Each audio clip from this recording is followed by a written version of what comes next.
Jamaah sholat subuh yang insya Allah kita semua dimuliakan oleh Allah Subhanahu wa Ta'ala. Bagaimana kita tidak dimuliakan oleh Allah? Yang lain habis sahur tidur, kita hadir di masjid untuk sholat berjamaah. Di mana kita tidak dimuliakan Allah?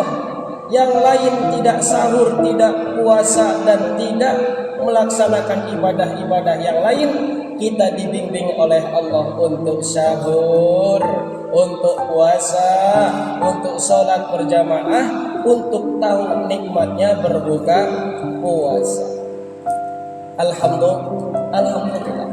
Tidak ada nikmat yang paling nikmatnya, yaitu nikmat yang diberikan oleh Allah, yaitu nikmat ibadah dan juga nikmat sehat walafiat. Berarti yang sakit tidak diberikan nikmat dong? Oh tidak, orang tua kamu. Orang yang sakit itu diberikan nikmat oleh Allah. Ciri orang yang sakit diberikan nikmat oleh Allah. Nih bu, orang tua kami yang kami cintai semuanya. Ketika kita sakit, yang harusnya kita banting tulang kerja mengerjakan pekerjaan rumah, karena kita sakit kita istirahat. Itu nikmat atau bukan kalau istirahat, orang tua kami? Nikmat. Itu salah satu nikmat yang diberikan Allah. Ada lagi nikmat lain bagi orang yang sakit. Apa nikmat lainnya? Orang sakit itu banyak yang mendoakan. Mana ada orang sakit dibenci sama tetangganya. Yang ada hikmah dari orang sakit itu, yang tadinya benci menjadi mendoakan. Nikmat orang sakit itu banyak yang mendoakan, cepat sembuh ya bu, cepat sembuh ya pak.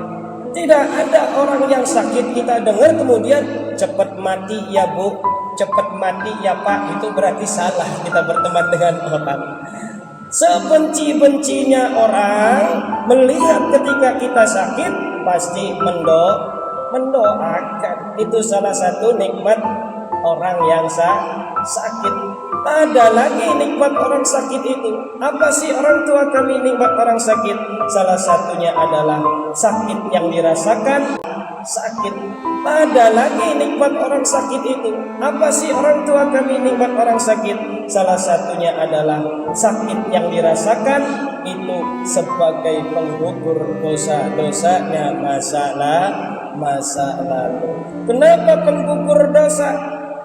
Karena kitanya ikhlas. Ikhlas apa? Ikhlas menerima sakit, bahwa sakit itu dari Allah Subhanahu wa Ta'ala. Beda judul dengan yang sakitnya ngeluh, beda judul yang sakitnya tidak bersyukur, beda lagi. Itu tidak digugurkan dosa-dosanya, melainkan orang seperti ini berarti orang yang kufur nikmat. Sakit dari Allah, sehat dari Allah, bangun tidur dari Allah, tidur lagi dari Allah. Semua yang kita lakukan itu kehendak Allah Subhanahu wa Ta'ala. Terus kemudian kita ditimpa sakit, sakit. Kita ngeluh, ya Allah, makenen Allah. Batur si jak melaku kita mah sakit sembilan larang. Ya Allah, makenen teman. Batur mah mangan enak, segala enak, minum enak, kita minum apa mending enak kayak enak. Itu namanya ngeluh.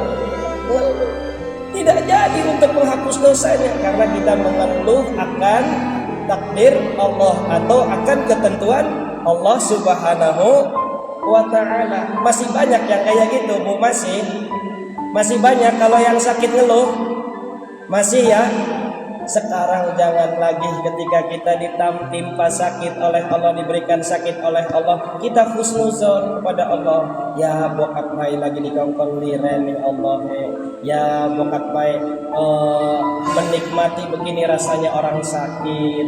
Begitu orang tua kami. Jadi kita itu apa yang sudah diberikan oleh Allah harus husnuzon. Sekarang insya Allah kita akan membahas tentang zakat fitrah. Allah berfirman dalam surat Al-Baqarah, A'udzu billahi minasy syaithanir rajim. Bismillahirrahmanirrahim. Wa aqimus shalah zakata warka'u ma'ar raki'in. Apa Bu kata Allah? Kata Allah, dirikanlah salat, wa aqimus shalah, tunaikanlah zakat, dan rukulah bersama orang-orang yang ruku. Dari ayat ini kita bisa jelaskan bahwa zakat adalah merupakan perintah langsung dari Allah Subhanahu wa ta'ala. Yang tadi di surat Al-Baqarah yang barusan itu menandakan bahwa zakat itu adalah perintah langsung dari Allah. Kalau sudah perintah langsung dari Allah, harus diapa? Harus kita taati, harus kita laksanakan sebagai seorang yang beriman, sebagai seorang Islam, sebagai seorang muslim. Dan orang tua kami, zakat juga merupakan salah satu yang melekat pada rukun Islam. Rukun Islam yang pertama adalah syahadat, yang kedua salat, yang ketiga zakat, puasa, munggah